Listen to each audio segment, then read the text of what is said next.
Vera Kolshin pressed her translucent fingers against the observation window and watched the human ship dock with Sanctuary Station.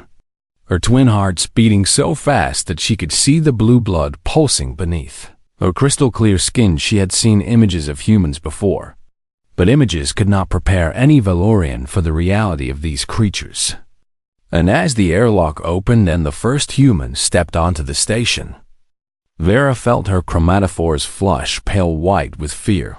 The human was massive, standing nearly twice her height, with dense muscle packed beneath strange soft skin that showed no bones, no organs, nothing at all. And Vera wondered how any species could survive without transparency, without the ability to see sickness or injury at a glance. They are here for the treaty negotiations, her mate Dryle said from behind her, his voice carrying the same tremor that lived in her own chest.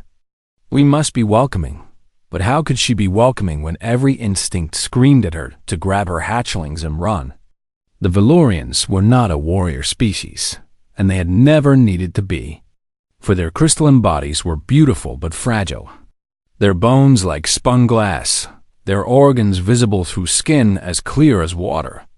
And they had evolved on a gentle world where the greatest predator was no larger than a human hand. Humans came from Earth, a planet the Galactic Council had classified as a Category 12 death world, where the gravity crushed bones, the sun burned skin. The water itself could kill through something called drowning, and every creature seemed designed to hunt and kill and consume, and now one of these death world predators would be living in her residential quarter, just 3 doors away from the nest chamber where her baby slept. Vera turned from the window and looked at Dryle, seeing her own terror reflected in his luminous eyes. And she whispered, "The hatchlings, I know," he replied, reaching out to touch her arm with fingers that trembled slightly. "I have already spoken with the station administrator, and she assures me that the human has been fully briefed on Valorian culture and biology." Briefed, Vera repeated, and the word tasted bitter on her tongue, as if a briefing could teach a predator to be gentle, as if words could override millions of years of hunting instincts. She thought of her 3 hatchlings sleeping in their temperature-controlled nest, their bodies so small and delicate that she could cup each one in a single palm, their crystalline bones still soft and forming, their skin so thin that she could see every tiny organ working inside them. Valorian infants were the most fragile creatures in the known galaxy, requiring precise temperatures, careful handling, and protection from even the slightest impact.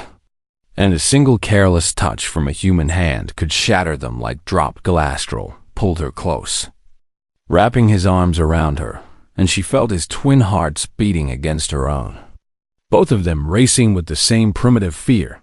"We will take precautions," he said softly. "We will install alarms. We will create schedules. We will never leave the hatchlings alone." And so they did over the next 3 days. Vera and Dryle transformed their living quarters into a fortress of safety, installing motion sensors that would alert them if anyone approached the nest chamber, adding extra locks to every door, creating a rotating schedule that ensured at least one parent was always home.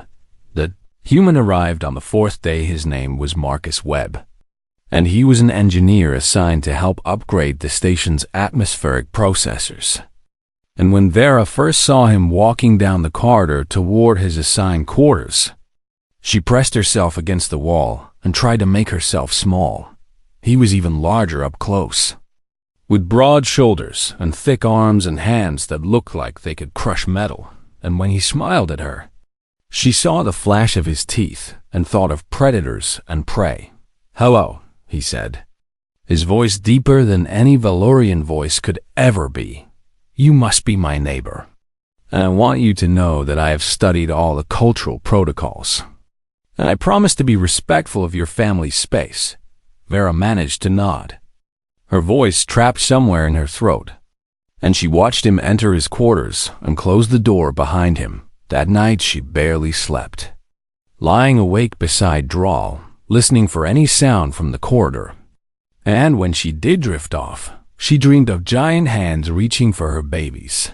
The days that followed were an exercise in constant vigilance. Vera learned the human schedule, noting when he left for work and when he returned, timing her movements to avoid encountering him in the corridor, and whenever she did see him, she would press against the wall and wait for him to pass. Marcus seemed to notice her fear, and to his credit, he tried to make himself less threatening, speaking softly, moving slowly, always giving her plenty of space.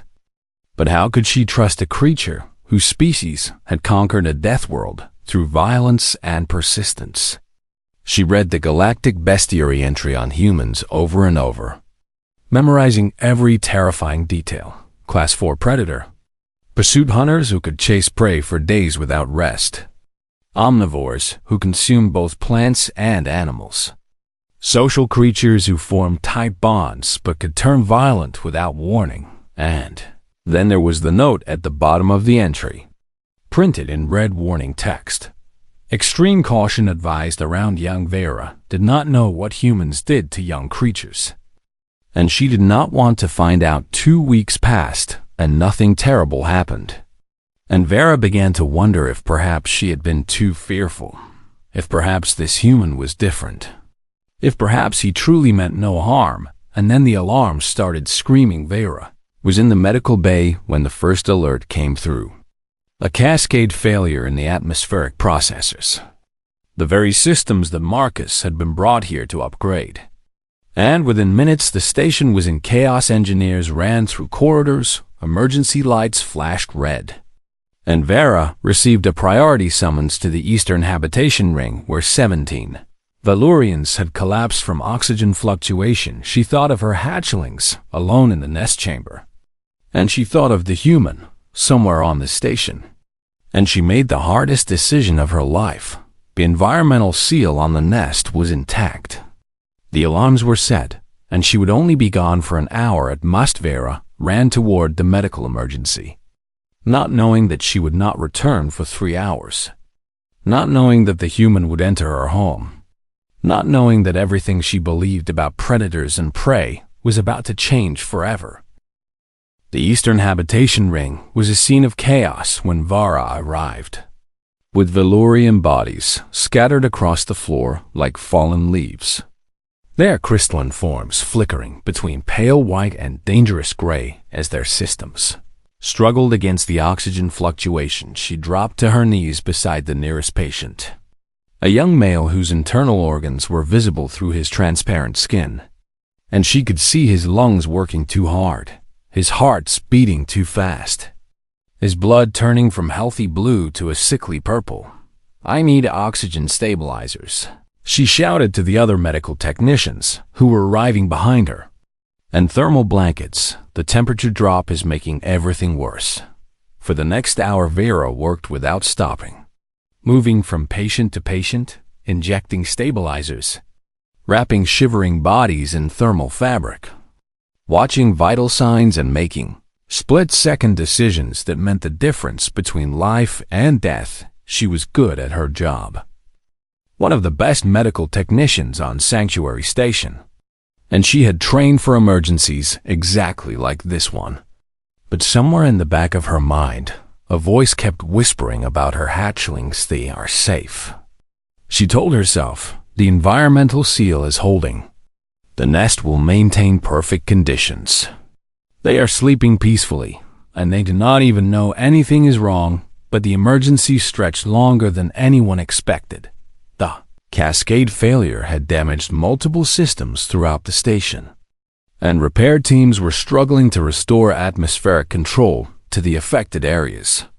And every time Vera thought the crisis was ending, another group of patients would arrive. 2 hours passed, and she had saved 11 lives, but 6 more patients needed her attention, and she could not leave them. Droll contacted her through the communication system, his voice tight with worry, asking if she was safe, telling her that he was trapped in the engineering section, helping to repair the atmospheric processors. "The hatchlings," Vera said, her voice cracking. Someone needs to check on the hatchlings. I cannot get there, Drell replied. And she could hear the pain in his words. The corridors between engineering and residential are sealed, and I have tried everything. But I cannot get through. Vara closed her eyes and forced herself to breathe, reminding herself that the nest chamber was designed for exactly this kind of emergency. That the environmental seal would protect her babies, even if the rest of the station lost atmosphere entirely. They will be fine, she said. Not sure if she was reassuring Drell or herself. The seal is holding, the nest is safe. They will be fine. But then the communications went down. One moment she was talking to Drell, hearing his voice, drawing comfort from his presence, even across the distance. And the next moment there was only silence, a dead channel. Nothing. Vera stared at her communicator and felt her twin hearts freeze in her chest. She tried to call Drell again, but there was no response. And she tried to access the station network, but that was down too. And she tried to reach the residential quarter monitoring system, but all she got was static. For 15 terrible minutes she worked on her patience, while her mind screamed questions she could not answer. Were her babies still safe? Was the environmental seal still holding? Had the cascade failure spread to her quarter? And then a new thought crept into her mind, cold and sharp as a blade of ice. The human was in the residential quarter, Marcus Webb. The death world predator with hands that could crush metal and teeth that flashed when he smiled, was somewhere near her hatchlings. And if the environmental systems had failed, if the alarms had gone off, would he investigate? Would he enter her home? Would he find her babies? Vera worked faster, her hands moving almost without conscious thought, stabilizing the last of her critical patients and handing them off to other technicians. And then she ran through corridors that were still flashing red with emergency lights, past repair teams and frightened civilians and security officers trying to maintain order. And she ran until her crystalline lungs burned and her thin legs trembled beneath her. Communications came back online when she was halfway to the residential quarter, and she immediately tried to call Drell, but before she could speak, she heard his voice shouting her name. Vera, I am coming, I am almost there. The corridor seals just opened. The hatchlings, she gasped, still running. We have to get to the hatchlings. I know. I am running. She burst into the residential corridor and saw Drell sprinting toward her from the opposite direction. His crystalline skin flushed dark blue with exertion and fear. And they reached the door to their quarters at exactly the same moment and stopped. The door was open, not broken. Not forced, but open, as if someone had entered using the standard access codes. And from inside the apartment, Vera could hear nothing, no crying, no alarms. Nothing. She looked at Drell and saw her own terror reflected in his eyes. And together, they stepped through the doorway. The main room was empty. Everything in its proper place. No signs of disturbance or damage. And for one brief moment, Vera allowed herself to hope that the open door was simply a malfunction, that no one had entered, that her babies were sleeping safely in their nest. But then she heard a sound from the nest chamber. It was soft, barely audible, a gentle humming that did not belong to any Valorian. And Vera felt her blood turn to ice in her veins. The human was in the nest chamber. The human was with her babies. Drell's claws extended automatically, a defensive reflex that would be useless against a creature who could survive falls and radiation and the crushing gravity of a death world. And Vera's chromatophores flushed pure white, the Valorian color of absolute terror. They moved toward the nest chamber door, their steps slow and silent, and Vera thought of every horror story she had ever heard about humans. Every warning in the Galactic Bestiary, every nightmare that had plagued her sleep since Marcus Webb arrived on this station. The door was open just a crack, enough for the soft humming to escape. And Vera reached out with trembling fingers and pushed it wider. What? she saw inside that room would change everything she believed about humans. About predators, about the nature of gentleness and love. But in that moment, standing on the threshold with her mate beside her and her heart's pounding with fear, she could not yet see the truth. She could only see the shape of a human in the darkness, and three tiny forms that were not moving, and she braced herself for the worst moment of her entire life. Time seemed to stop as Vera stood in the doorway of the nest chamber, her crystalline body frozen in place, her twin hearts beating so violently that she could see the blue blood pulsing through every visible vein. The room was dim, lit only by the soft glow of the emergency backup systems. And in that faint light she could see Marcus Webb sitting on the floor with his back against the wall. And she could see three tiny shapes resting on his chest, her babies, her precious, fragile, irreplaceable babies. They were not moving. Vera heard a sound escape her throat, something between a scream and a moan, and beside her Drow made a noise that she had never heard from him before. A sound of pure anguish that seemed to come from somewhere deeper than his lungs. Every terrible possibility flooded through her mind at once. The human had picked them up too roughly and shattered their delicate bones. Or his body heat had overwhelmed their tiny thermoregulatory systems. Or he had simply squeezed too hard with those massive hands that were built for crushing and breaking and destroying. She thought of all the warnings she had read, all the entries in the Galactic Bestiary about human predatory instincts, all the stories of human violence and human carelessness and human inability to understand how fragile other species could be. "What have you done?" Droll whispered, his voice cracking like broken glass, and his claws were fully extended now, curved and sharp and utterly useless against a creature that had evolved to survive a death world. Marcus looked up at them, and Vera saw something in his eyes that she did not expect, something that looked almost like fear. And he raised one hand very slowly in a gesture that might have been defensive or might have been pleading. "Please," he said, and his voice was barely a whisper, so soft that Vera had to strain to hear him. "Please, do not make any loud noises." "I just got them settled." Vera blinked, uncertain if she had heard him correctly, uncertain if her translator was malfunctioning, uncertain if the universe made any sense anymore. "What?" she managed to say. "They were so upset," Marcus continued, still whispering, still not moving, except for that one raised hand. "The alarms woke them and they were crying. And I tried to fix the environmental controls, but I am not familiar with your systems. So I looked up Valorian infant care on the station database, and I did everything it said to do." Vera took one step into the room, then another, her body moving before her mind could catch up. And as she got closer, she could see more details in the dim light. Marcus had removed his outer jacket and spread it across his chest like a blanket, and her three hatchlings were nestled in the soft fabric, their tiny crystalline bodies arranged carefully in the hollows and folds.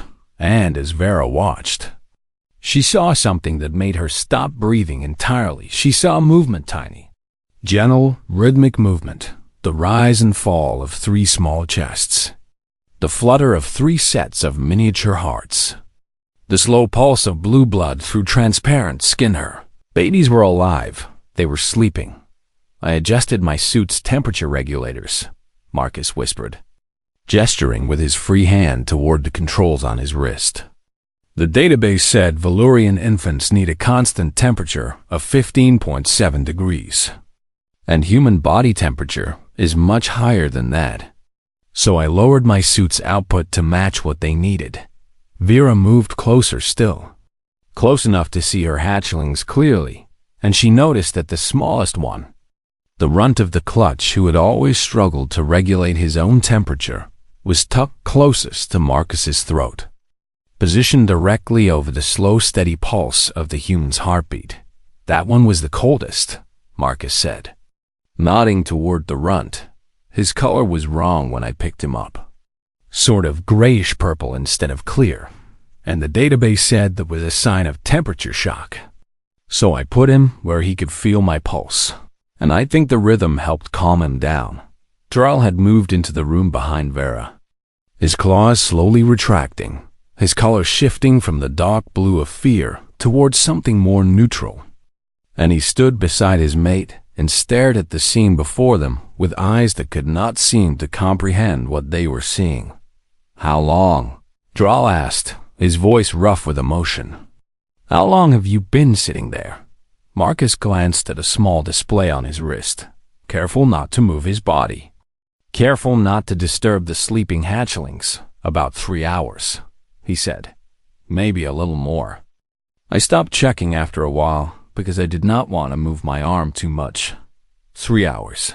This human, this Death World predator, this creature whose species was classified as extremely dangerous around young, had been sitting motionless on a cold floor for 3 hours.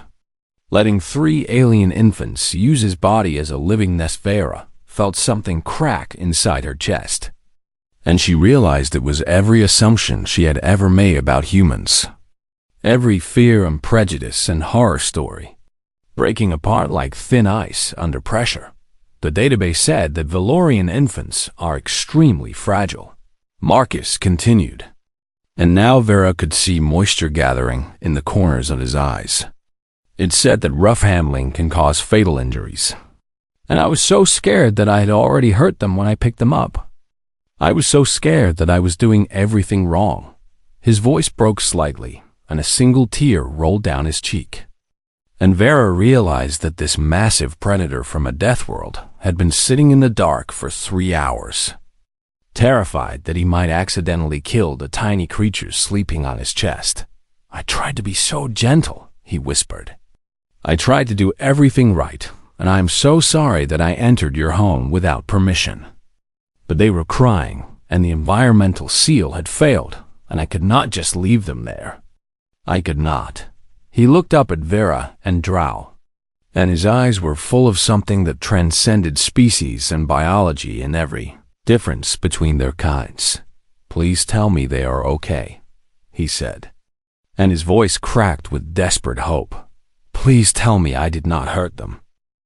Vera dropped to her knees beside Marcus Webb, her crystalline legs simply unable to hold her upright any longer, and she reached out with trembling fingers to touch her smallest hatchling, the runt who had always been so fragile, so difficult to keep warm. His skin was perfect, clear and healthy, and the right shade of pale blue, not the grayish purple of temperature shock that had taken so many Valorian infants over the generations. And when she touched him, she felt the gentle warmth that meant his tiny body was working exactly as it should. "They are okay," she breathed, and the words came out broken and wet because she was crying now, her chromatophores flushing through a dozen different colors as emotions overwhelmed her ability to control them. "They are perfect. They are healthy. You saved them," Marcus led, out of breath that seemed to come from somewhere deep inside his massive body. And more tears spilled down his cheeks, and Vera watched in amazement as this powerful predator wept with relief over the survival of 3 small creatures that were not even his own species. "I was so scared," he admitted, his whisper even softer now. "Humans are so clumsy compared to other species. We break things without meaning to. We forget how strong we are. And I kept thinking about what would happen if I moved wrong, or breathed too hard, or fell asleep." Dral knelt on the other side, reaching out to touch his other 2 hatchlings, checking their vital signs with practiced parental eyes. And when he looked up at Marcus, his expression had changed completely from the fear and hostility of just minutes ago. "You stayed awake for 3 hours," Dral said, and there was something like wonder in his voice. "You did not move for 3 hours, just to keep them safe." "I could not sleep," Marcus replied. "I was too worried about hurting them, and besides, someone needed to keep watch in case anything else went wrong with the environmental systems." Vera looked at the human more carefully now, seeing details she had missed before in her panic. The dark circles under his eyes from exhaustion, the slight tremor in his raised hand from holding the same position for so long. the careful way he had arranged his body to create a stable platform. For the sleeping infants, he had turned himself into a living nest, adjusting every aspect of his biology that he could control to match the needs of creatures that evolution had never designed him to nurture. The database said that your species has something called skin-to-skin contact, Marcus said, glancing down at the hatchlings on his chest. It said that Valorian infants bond with their parents through touch and warmth, and I thought maybe they would be less scared if they could feel another heartbeat. Even if it was not the right kind of heartbeat. You researched our parenting methods, Vera said, and she was still crying, unable to stop the tears from flowing. You looked up how to care for Valorian infants in the middle of an emergency. Of course I did, Marcus replied, and he seemed genuinely confused by her surprise. I did not know what to do, and I could not risk guessing wrong, not with lives at stake, not with babies. He said the word babies with such tenderness that Vera felt her heart clench in her chest. On Earth, Marcus continued, we have a saying that it takes a village to raise a child. And it means that caring for young ones is not just the job of parents. It is the job of everyone, because children are precious and fragile, and they need all the protection and love that a community can give them. He looked down at the 3 hatchlings sleeping peacefully on his chest, and his expression softened into something that Vera could only describe as love. I know they are not human children, he said. I know they are not my species or my family. But when I heard them crying, when I saw them shivering in their nest because the environmental seal had failed, I could not walk away. I could not leave them alone and scared in the dark. Drow reached out and placed his hand on Marcus's shoulder, a gesture of connection and gratitude that transcended the boundaries between their species. You are part of our village now. Drow said quietly, you are part of their village. Marcus looked up at him with wet eyes, clearly not understanding the full weight of what Drow had said, and Vera realized that she would need to explain that this human deserved to know what his actions meant in Valorian culture. When a Valorian saves the life of a hatchling, she said, they become connected to that hatchling forever. They become what we call a soul guardian, someone who shares responsibility for that child's well-being and future. She reached out and placed her own hand over Drow's on Marcus's shoulder. You did not just save our babies tonight. She continued, you became part of our family, and nothing can ever undo that bond. Not time, not distance, not even death. Marcus stared at her, and she could see him processing her words, struggling to understand the magnitude of what she was telling him. Family. He repeated softly, family. Vera confirmed. The smallest hatchling stirred on Marcus's chest, making a tiny sound that was somewhere between a chirp and a sigh. And all 3 adults fell silent, watching as the infant settled back into sleep, nestling deeper into the warmth of the human's jacket. Can I? Marcus started, then stopped, his voice catching in his throat. Can I hold them a little longer? Just until they wake up naturally? I do not want to disturb them. Vera smiled through her tears. A real smile. The first genuine smile she had given this human since he arrived on the station. You can hold them as long as you want, she said. You have earned that right. And so Marcus Webb, the Death World Predator, the Class 4 dangerous species, sat on the floor of a Valorian nest chamber and cradled 3 sleeping infants on his chest while their parents knelt beside him.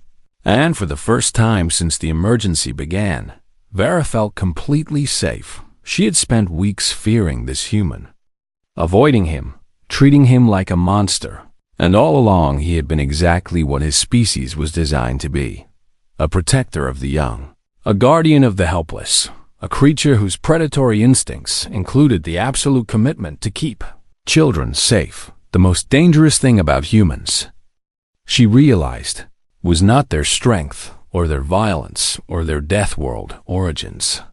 The most dangerous thing about humans was their love. The story spread across Sanctuary Station within hours, passed from whisper to whisper through corridors and common areas and private quarters. And by the time the emergency was officially declared over, every being on the station knew about the human who had saved the Valorian. Hatchlings Vera heard the rumors growing as she walked to her medical shift the next morning. Fragments of conversation drifting past her like leaves on a gentle wind.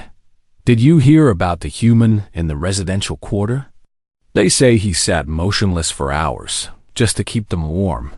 He cried when he thought he might have hurt them. He cried when he learned they were safe. The story reached the Galactic Council within a week, transmitted through official channels and unofficial gossip networks and every method of communication in between. And suddenly, Marcus Webb became something he had never expected to be.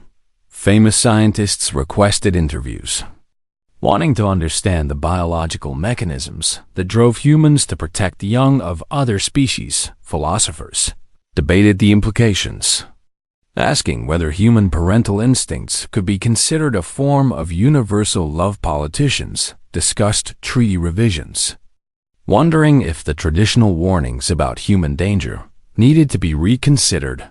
And through it all, Marcus continued his work on the atmospheric processors, uncomfortable with the attention, embarrassed by the praise, insisting that he had only done what anyone would do. I do not understand why this is such a big deal, he told Vera one evening as they shared a meal in her quarters, the three hatchlings crawling across his lap while he carefully monitored their movements. Any human would have done the same thing. Vera watched her smallest hatchling climb up Marcus's arm, the tiny crystalline creature completely unafraid of the massive Death Worlder who had saved his life. And she smiled at the human's confusion. That is exactly why it is such a big deal, she replied. Because any human would have done the same thing. She had spent time researching human culture since that night, reading everything she could find about Earth and its inhabitants.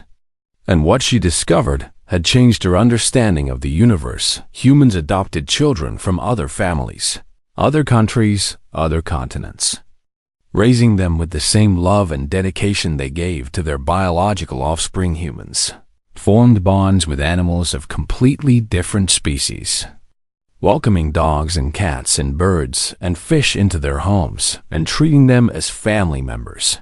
Humans risked their lives to save strangers from burning buildings, drowning rivers, and collapsing structures, driven by an instinct so powerful that they often did not even think before, acting the same species that had conquered a death world.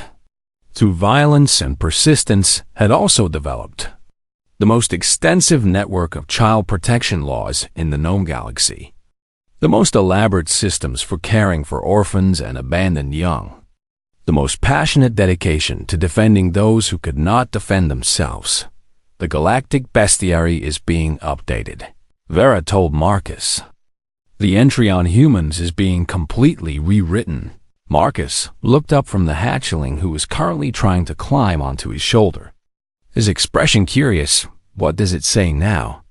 Vera had memorized the new entry, had read it so many times that the words were burned into her memory, and she recited it for him with something like pride in her voice. Class 4 Predator. Extreme caution advised around young, not because humans are dangerous to children, but because humans will protect any young of any species with irrational and absolute ferocity. Marcus blinked at her, clearly not sure how to respond. They adopt, Vera continued. They defend. They love beyond the boundaries of genetics. And this may be the most dangerous thing about them. I do not see how love is dangerous, Marcus said. It is dangerous to anyone who threatens children, Vera replied. It is dangerous to anyone who tries to harm the helpless. Because humans will fight for those they love with a fury that makes death. World predators look tame. She reached out and took his hand, the same hand that had cradled her baby so gently, and she felt the strength in his fingers, the power that he kept so carefully controlled. That is what makes your species terrifying, she said. Not your ability to destroy, but your determination to protect. The naming ceremony took place 1 month after the emergency. A traditional Valorian ritual, the that welcomed hatchlings into the community and assigned them their soul guardians. And when Vera announced that Marcus Webb would serve as soul guardian to her smallest child, the assembled crowd fell silent. No alien had ever been named soul guardian in Valorian history. No Deathworlder had ever been trusted with such a sacred responsibility. But when Marcus knelt before the altar and accepted the tiny hatchling into his arms, when he swore the ancient oaths of protection and love and eternal commitment, when he pressed his lips to the infant's crystalline forehead in the traditional blessing, no one in the room could doubt that he belonged there. "What does this mean exactly?"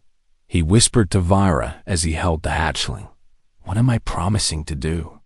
"It means that if anything happens to me and Dryle," she whispered back, "he becomes yours, fully and completely, and you will raise him as your own child." Marcus looked down at the tiny creature in his arms. This fragile being who weighed almost nothing and could be shattered by a careless touch. And fresh tears spilled down his cheeks. "I would be honored," he said, and his voice cracked with emotion. "I know," Vera replied. "That is why we chose you." The story continued to spread after the ceremony, reaching distant stations and remote colonies and ships traveling through the vast emptiness between stars. And everywhere it went, it changed minds and opened hearts and challenged assumptions about what it meant to be a predator. Some said it was just one human, just one moment of kindness, not representative of the species as a whole. But others pointed out that Marcus had learned to care for Valorian infants in minutes, that he had adjusted his own biology without hesitation, that he had sat in discomfort for hours rather than risk disturbing 3 sleeping babies. And they asked, what kind of species produces individuals capable of such immediate and absolute love? The answer, Vera knew, was the same species that had looked up at hostile stars and decided to explore them anyway. That had faced a universe full of dangers and chosen to meet it with curiosity rather than fear. That had evolved on a death world and emerged not as monsters but as guardians. Humans were terrifying because they loved so fiercely. Humans were wonderful because they loved so widely. And somewhere on Sanctuary Station, a human engineer named Marcus Webb sat in a Valorian nursery, surrounded by 3 hatchlings who climbed on him without fear. And he read them stories about a planet called Earth, where creatures with soft skin and warm hearts had learned to love beyond the boundaries of their own kind.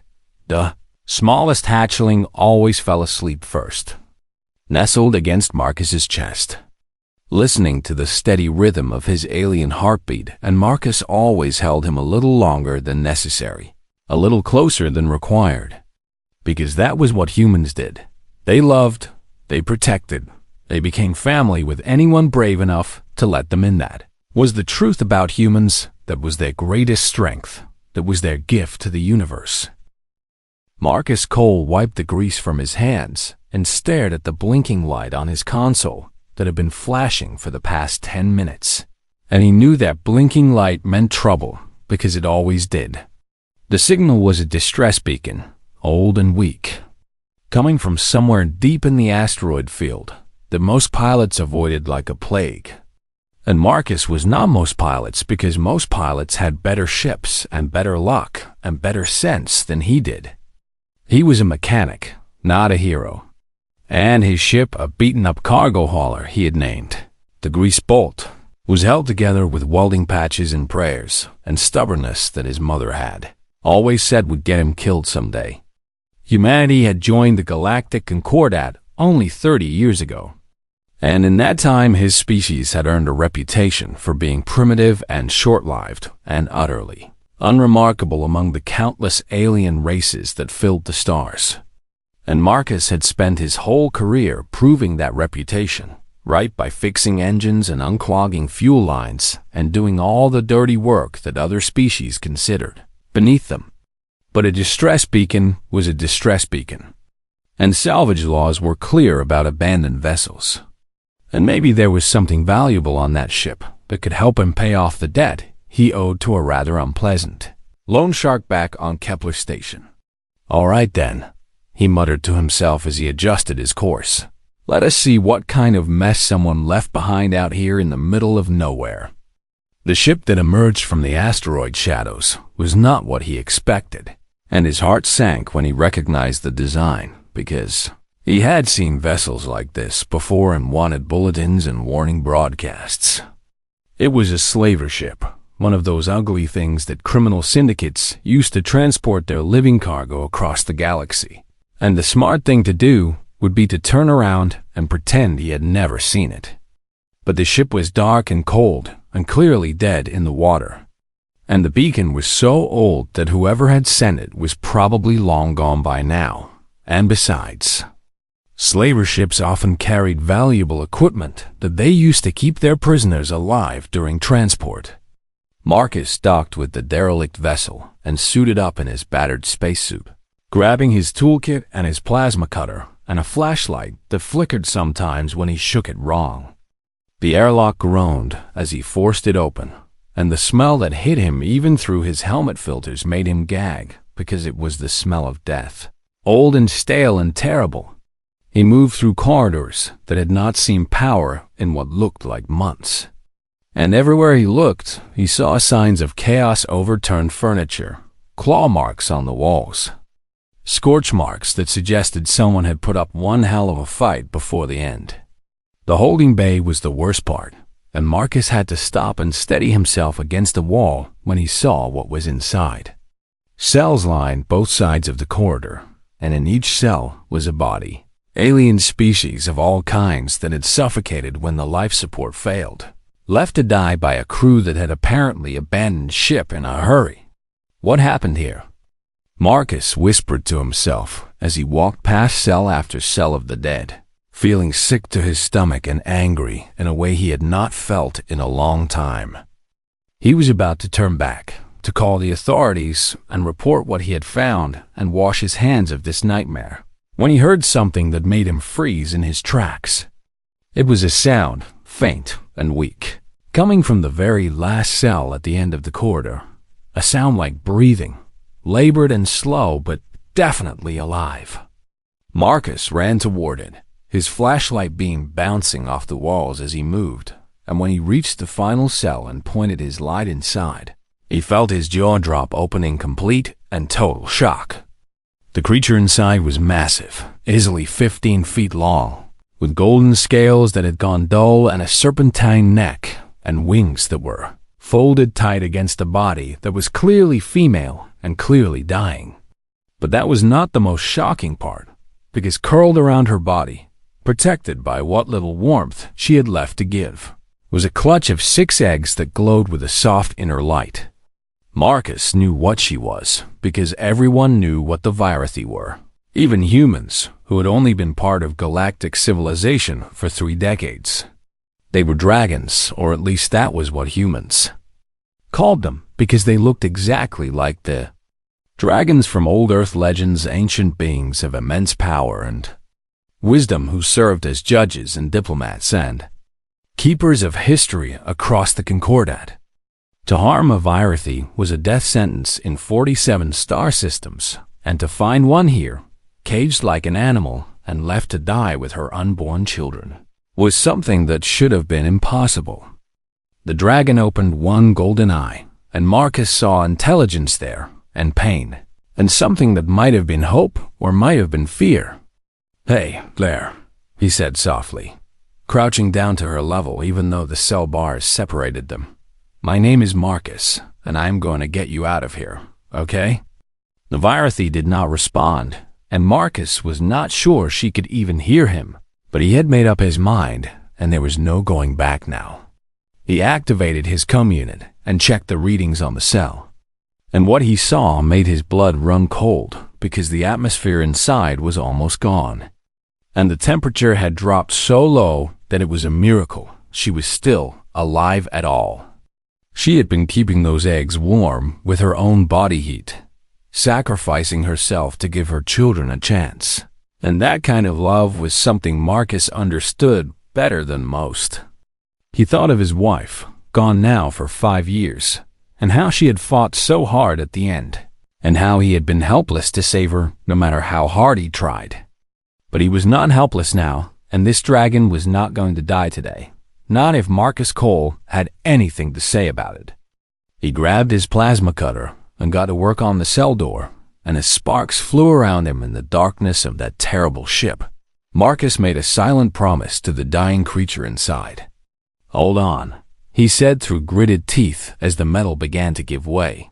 "Just hold on a little longer, because I'm going to get you and your babies out of here if it is the last thing I ever do." The dragon's eyes stayed fixed on him, watching this strange little human who had appeared out of nowhere, with his flickering flashlight and his stubborn determination. And for the first time in 3 months, Kalindra Rathanas allowed herself to feel something she had thought was lost forever. She allowed herself to feel hope,